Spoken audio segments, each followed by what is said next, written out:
Io ho scelto la traccia C1, Paolo Borsellino. Il testo di Paolo Borsellino, sì, è stato molto bello parlare di questa tematica. Ho discusso circa 4 colonne e mezzo. L'ho chiamato l'arte del non voler parlare. Ho fatto anche riferimenti latini su Quintiliano, Tacito, apprezzati anche dalla professoressa. Io sono un appassionato di questi argomenti, infatti la mia scrittura è stata più che altro una sorta di critica alla società odierna che non si interessa di queste cose. Quindi ho parlato anche in modo, diciamo, pesante su certe cose, criticando la società e i ragazzi di oggi. A1, Pierpaolo Pasolini. Quindi dell'analisi del testo di una sua poesia, poi si va a fare anche un testo di produzione, è andato abbastanza bene. Io mi sogno nel cassetto, vabbè, sarebbe bellissimo creare un'azienda propria, ma ovviamente non è facile, manteniamo i piedi, diciamo, per terra e prima si studia, poi vediamo cosa si può fare.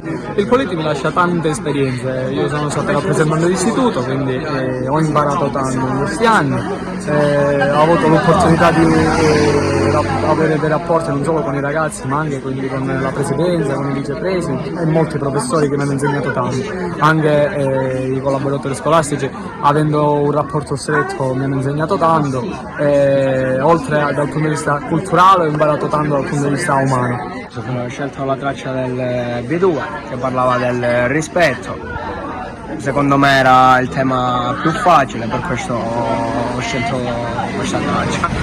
Sono stati 5 anni bellissimi, devo dire che ci siamo divertiti parecchio, mi mancheranno soprattutto i miei compagni, ma tutte le esperienze che abbiamo fatto devo dire che mi rimarranno impresse.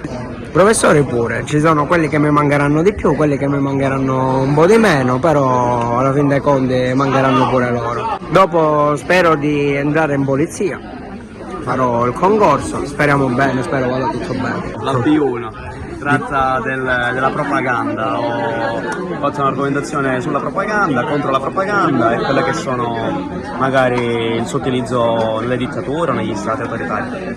Io andrò a Palermo a fare l'università di lettere moderne, ho iniziato a fare il professore di italiano in futuro, preferibilmente in un liceo. Lascio qui un pezzo di cuore secondo me, perché ci siamo divertiti tanto negli anni e mi mancherà, sì, tanto, soprattutto a livello più che scolastico, i rapporti con le persone, le amicizie e anche il rispetto verso i professori. Secondo me la più facile poteva essere quel rapporto con i giovani, trattato da Borsellino, appunto il collegamento con la mafia, ma non avevo molto di cui trattare, avevo paura di cadere nella banalità.